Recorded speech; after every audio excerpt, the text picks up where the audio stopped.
Hello, hello. Welcome back to the 5-day video series for learning how to teach what you know. We are in day 2 today, which is going to be covering all about your unique genius zone. Now, if you've been following my brand and being a part of the community at Screw the Cubicle, you know that one of the philosophies that ground the work that I do is all about helping to not only identify what someone's genius zone is, but to help them to leverage it so that they can really amplify these qualities in their business and therefore building a meaningful, authentic business that really feels like you. So today I want to walk you through how you can discover what's that magical combination of your gifts, your skills, and your knowledge that you can really turn into not only just a profitable, but a purposeful business that is authentically you.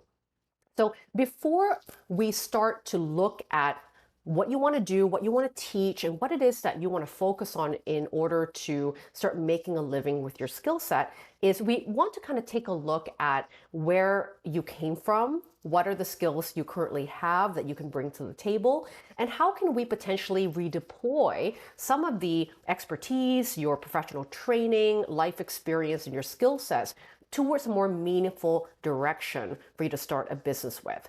Now, when we are coming out of sometimes tainted experiences like the corporate world, or we've had bad bosses, or we've been a little burnt out and disillusioned from particular careers that we're coming out from, it can be really easy to think that we have to throw all our skills out the window, right? Kind of like throw the baby out of the bathwater because we're just so frustrated at an industry or at our colleagues or whatever is the thing that left a bad taste in your mouth. But the truth is that there was a moment in time that you were really attracted to doing some of the things that you have been doing for work. Maybe it's not all the things that you have been doing on your resume, but there might be particular focuses, scope of work, right? Areas of expertise that you may want to actually bring forth to your new business. And if you were in control, if you had full autonomy on how you deployed those skills, who you helped, what you helped with, why you're helping, then it completely changes how you feel about the skills, right? So I really want your mindset today to be about looking at ways you can reinvent, looking at ways you can repurpose your skills, your experience, your wisdom, and your knowledge so that you don't have to start from scratch, because most people don't have to do that. Rarely do I work with someone that doesn't actually bring forth a part of who they were and what they used to do and bring new life to it in a new business. And when you start in a place where you have confidence in the skills and experience you bring to the table rather than being a complete amateur with starting something completely brand new, it really helps to expedite the business in a way that's going to be really, really effective. So in today's learning lab, I'm going to be covering, as we go through this reflection together, how your life story can really give you the clues to the message and the purpose that you truly want to share. We're also going to talk about how to infuse wisdom into your skills to really amplify your gifts. Sometimes we just look at skills as, this and that, and it's very kind of black and white. We want to kind of bring more life into how you want to use these skills and what is the skills grounded upon in terms of your wisdom so that you would actually wield those skills in a very, very unique way. Right? And finally, I'm going to talk about the 3 ingredients that are going to be really important for you to identify if you want to learn what the sweet spot for your most meaningful work is, so that you have great confidence in understanding what to teach, what topics to focus on, and where your best work should be. Okay, let's get started on today's Learning Lab. The road and process to discover your own unique genius zone sometimes requires us to take a little trip down memory lane. And this is going to allow you to see some of the interesting clues in your personal life story. These might be milestone experiences, crossroads, tipping points that may have already happened in your life that has instigated positive change and transformation for you on a personal level. And that might be the ambience, right? Or the energy of a mission or a message that you may too want to be sharing with others in your own new chapter of work. Now, going through the moments, right? These significant crossroad and tipping point moments needs to also be married with the knowledge of what is that wisdom and information, perspective, point of view, and knowledge it also has armed you with by experiencing those milestone moments. And you can think about what you've learned to solve as well in your personal life and your professional career that's been meaningful to you, that's been in your life story, been in the timeline of your life events that might give you a clue as to the kind of meaningful work that you want to do for others because you have gone through it, that you have accomplished something significant that was memorable in your life, or anything that has perhaps changed the course of your life that would be great work to share with others as well that might be going through a similar crossroad and tipping point moment right now. So here is a quick little snapshot. Now, it's a little bit more detailed than this, but I don't want to bore you with 2 hours of my timeline of my story. But this is a good overview of some of the main things that have happened to me not too long ago till today that has informed my choices of the work that I'm doing and have done, right? As we talked about yesterday, your body of work will change, and that's okay. What you're going to be focused on is what is the right for right now work that is right for me to do based on what I know today and what I'm feeling is my best contribution of value to the world. So, for example, from about 2008 to 2010, one of the significant moments that happened to me was coming out of a toxic relationship and finally, one of the first times in my life, actually navigating childhood trauma that I had experienced and ignored and neglected for many, many years, which, allowed me to go into therapy, allowed me to get some support in understanding my identity that was beyond, the immigrant parents that I had, where I sort of had an identity crisis being from a different country, coming into Canada, and then going through abuse as a child, right? And all those things really formulated lots of fears in my early 20s. But finally, around that 2-year mark of 2008 and 2010, it was painful enough for me to get some support. And that really changed the course of my life, which allowed me to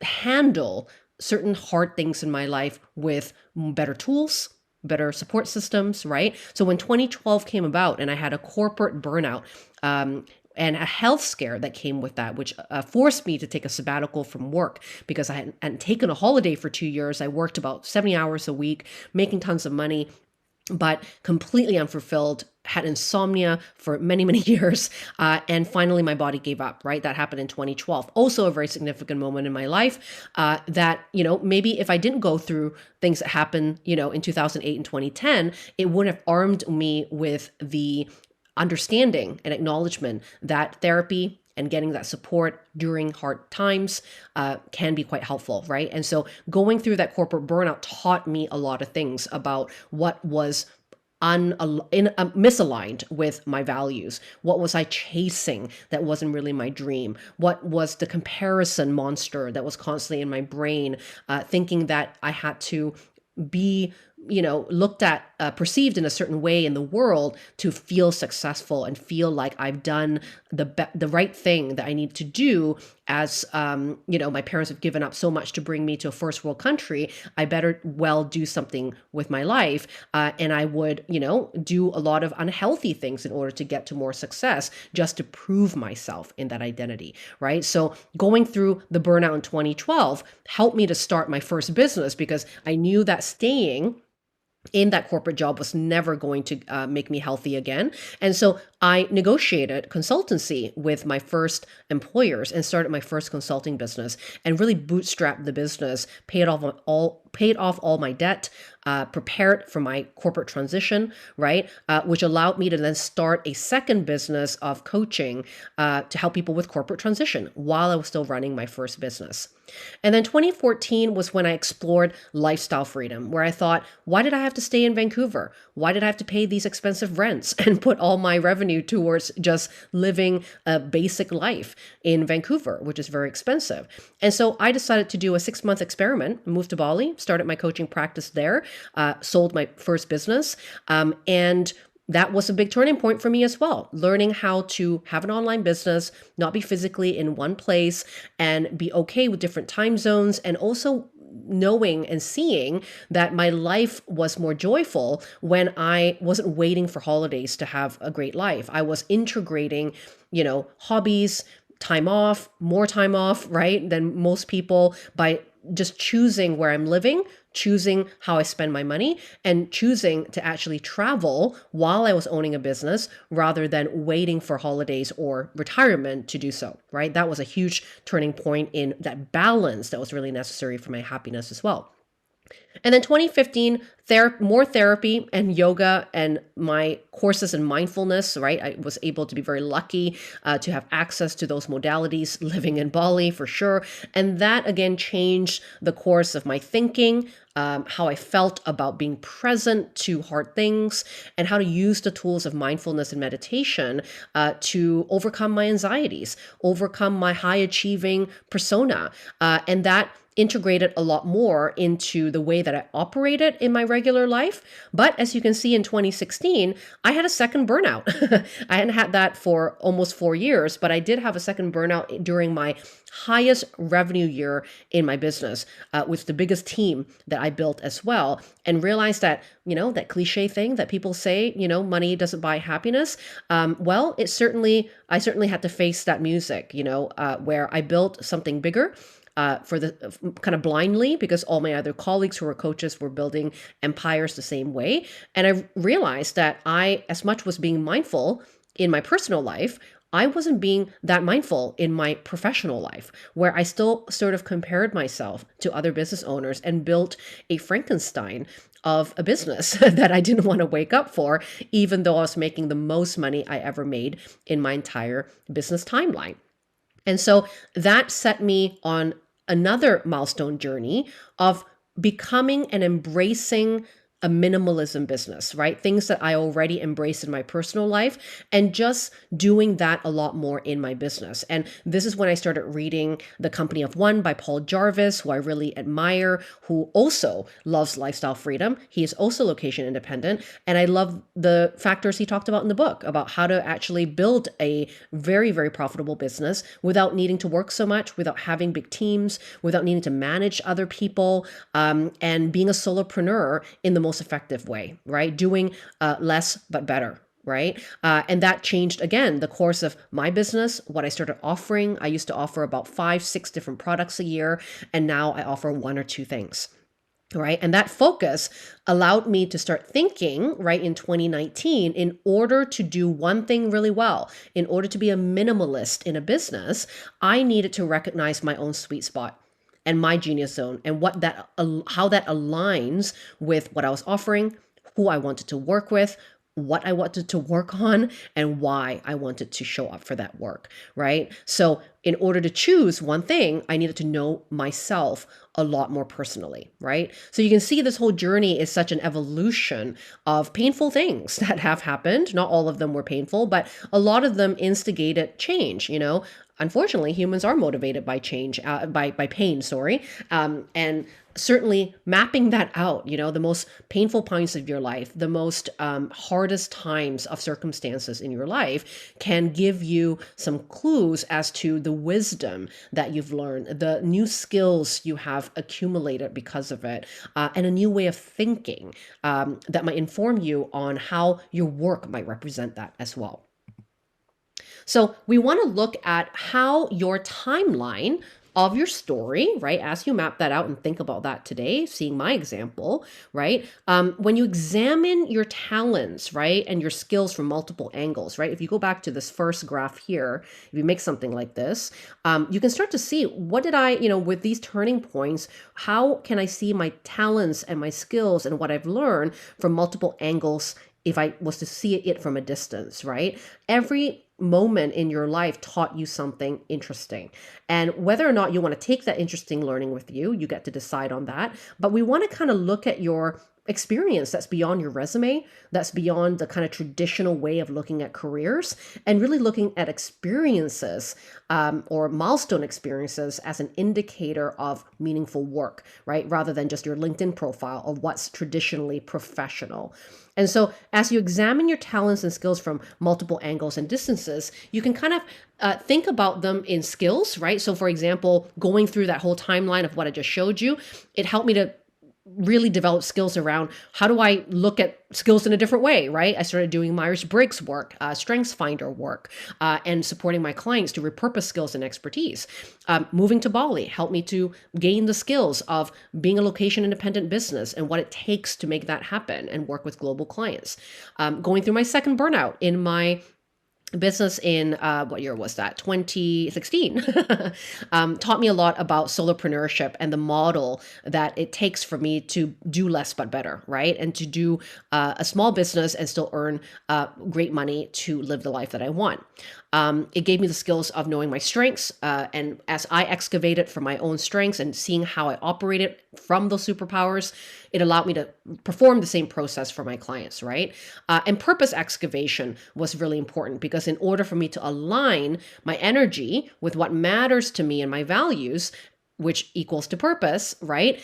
I had to go through a series of questions about my life and what I wanted to impact on, what I wanted to be leaving a legacy about, that again supported my work with my own coaching clients. And then throughout all of it, at building a business for the last 8 years, of course, marketing and personal brand has been a skill set I've accumulated, right? But I might do that a little bit differently than other marketers out there. And so that's where the second column here comes in, the wisdom piece. So in those skills, what's the wisdom that you're also trying to teach or what you've been learning from those skills? So for example, solopreneurship could mean many different things, right? To different people. But to me, it's about doing less but better. How do I focus on one thing at a time? How do I focus on doing something really well and specializing rather than generalizing, right? And, alignment is better than speed is one of my values that is part of my wisdom, suites of beliefs, right, that I have, because I used to be a hustle driven person. And now I know that in order for us to have a successful and meaningful business, it's better to take a necessary pause and align ourselves first with what we truly want to do, how we want to do things, rather than just rushing through it, right? And sustainable tiny actions versus big goals are also a big wisdom I share with my clients these days. So when we talk about business coaching, in my business, it's never just about strategies that are big and indigestible, right? I train my clients to take tinier, imperfect action rather than big, audacious goals, which are kind of sometimes opposite of what the marketplace is teaching, but it's going to attract people that like that style, right? And that minimalism and easeful approach is also part of my wisdom and how I perform my skills to my clients, because that's the values that I come with as well, and that's aligned with the clients that are my soulmate clients, right? Other wisdoms I bring to the table, right, is how to impact behavior and habit change, because that truly matters in doing the work. Because now I learned that you can have a great strategy and a plan on the table, but if you don't change how you show up for the work, how you eliminate distractions and recommit to things that are important to you and undercommit to things that are not important to you, we can't do the work. Right? And marketing, as much as I've tried all sorts of different marketing tactics, what's always landed right for me is relationship style, authentic marketing, giving generously rather than tricking people into working with you or relying on algorithms and, things that metrics I can't control. And that just never felt right in my heart of hearts. So my way of marketing and building visibility is going to be very different from other marketers. And that's the wisdom that I bring to the table, right? So as you think about the skills, right, and talents that you've been able to create for yourself from going through, right, your timeline of significant moments, I want you to also think about this second column here of wisdom. What did you really learn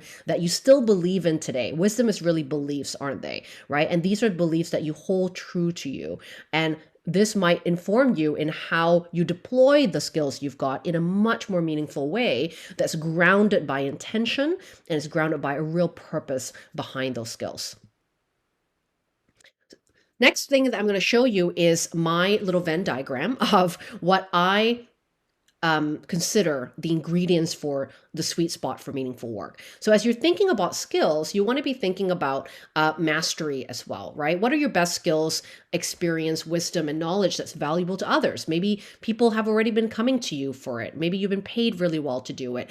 Maybe, again, a big accomplishment of what you've achieved in your personal timeline of story and events have allowed you to experience something pretty valuable in your life that changed the course of your life, right? As you think about mastery, that's one, right? One piece of the puzzle of meaningful work. And so this area of your ingredients is basically your work that leverages your most effective skills that creates the highest value for others. So you do this skill really well. It's in your flow. It's a natural tendency, perhaps. But even as easy as it is for you, it might be a gap for others where when they know or they can do what you know how to do, it really solves big problems for them in their lives, right? Half of the stuff that I know how to do on a natural level where my head just goes there really naturally. Like when someone tells me their life story, I know exactly what they should do for the next chapter of their life. It just comes to me really naturally because I excavate these plot lines of people's stories. And so but for others, this is a very hard thing to do.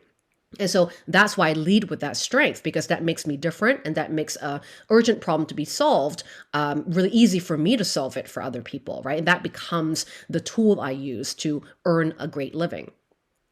The second ingredient, right, of meaningful work is deep interests, because deep interests are things that you're passionate about. If passion is a big word for you, just think about things that you have deep interest in, right? These are topics that you find yourself reading about, consuming, having conversations about. Time just kind of rolls by when you are there, right? There might be things that have some common themes in your life about what you're reading, podcasts you're listening to, influencers you follow. There might be a theme and a pattern in these topics. So when you can think about what these patterns might be, right? You can be able to match up particular skills with particular topics that you're interested in, right? So for example, I had a big interest, right, with purpose and alignment of values in the beginning of time. And I still do. I read a lot of books around how to find purpose. I did a lot of courses around that, even when I was still working my corporate job. And then I started looking at, my skills that I had around careers, right? Knowing how to spot talent, knowing how to repurpose skills. And so I started really linking both of those skills and interests together in kind of a bigger impact, which is kind of the third piece of the Venn diagram here, right? Is that how do I want to impact people with those two pieces of the ingredients, right? So how could I use my career skill spotting talent to impact, right, the purpose that people do in their work, right? And overcome some of the challenges people have about choosing what skills they should be going forward with. Because that was one of the problems my clientele has, which is having to choose when they're multi-passionate. And here I am saying to them, you don't have to choose, because my talents of being able to help you combine multiple interests and skills together to make a bigger impact is going to allow you to do the best work you're called to do, right? You don't have to choose. And so this became this really beautiful marriage of an offering for me when I could tap into my best skills to offer, linked to an interest that I have around purpose, and creating an impact for people, right? To conquer this bigger problem and create transformation around not having to choose between being all of who they are versus, right, what they think they have to do in traditional careers, which you just choose one vocation, do that till they're 65. And I'm telling them that they don't have to do that, right? So when you look at your own ways of impact as well, right? When you think about the skills and what topics you're interested in, what's the bigger purpose of doing work around that area, right? What's that ripple effect? You're kind of a droplet in a big ocean, right? What's that bigger purpose that you're proud to contribute to? And how are you going to motivate others to conquer challenges and create transformations around? That bigger purpose becomes your mission, the message behind the work you do, right? So at Screw the Cubicle, vocal, it's very obvious that the work I do is about, helping people launch businesses at this point. But the bigger purpose and the impact is that so I know that when people are doing meaningful things in the world, when they do understand they can contribute high value and be doing work they can be proud of, this is just a ripple effect for just great helpers in the world. They don't hurt each other. People are aligned with a bigger purpose because work is such a symbol of purpose for most of us as humans, that if I can make a dent there, in the planet, I feel that I've contributed to a bigger meaning behind my work versus just helping people be profitable. Right? So purpose becomes such a big key impact value in the work that I do. So as you think about the work you should be doing, what areas of work you're thinking about, I want you to also break it down is where's that mastery? What are the skills you want to use in that area? What's that deep interest you want to align those skills with? And what's the true impact you really want to make in a bigger purpose with your work as well? So today's prompts, I want you to think about what your natural gifts are. When are you in a state of flow, right? Don't look at your skills as just the technical bits of your skill, but really think about how you perform those skills in a natural way that just makes you you. And think about your mastery. What have you mastered a particular tool? Do you have particular professional trainings that you're skilled at? You might even have specialist knowledge that you want to take inventory of that might make you stand out in an area that maybe isn't so common to have that specialist knowledge. Or where might there be combination of particular gifts and mastery and skills and experience that makes you more valuable in the marketplace? And then I want you to think about transformation, right? What challenges are you able to motivate others to conquer?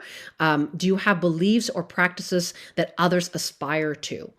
Right? So those are the areas of big change that you can impact. And if you perhaps take some time to listen and acknowledge what people might have been telling you in the past, right? Or how others perceive you, right? You might be able to see that true transformation that your work might be aligning with too. And then lastly, really think about impact. What cause do you want to contribute to? How do you want to contribute to a better world? What's the ripple effect of the gifts that you'll share? Right? I have clients, for example, that do skill sets of helping people get on video, which sounds really just obvious of here's a coach that helps me to get on video. But her real impact, right, that she's trying to make is allow people that have a voice to share, a big message to share, be confident to share it so that more people's lives can be changed. So the impact's not the video. Video is just a tool, right? The interest is just YouTube, but the impact is going to be about more women would find their voice and not be afraid to share their gifts with the world, and more people would be impacted from that work, right? So you can see how it gives a little bit more meat and context to the work you do, which is going to help you later on in having a really strong brand and a mission behind your business. Okay. So I want you to work on these questions today. Not going to take too long. Just go with your instinct about what it is that you are thinking about when it comes to your skills, your deep interests, right, and the impact that you want to make. And then tomorrow we are going to go into day 3, which is going to be a big topic of finding soulmate clients. How do you find the right people to work with in your area of genius zone of work that you really want to do? See you tomorrow.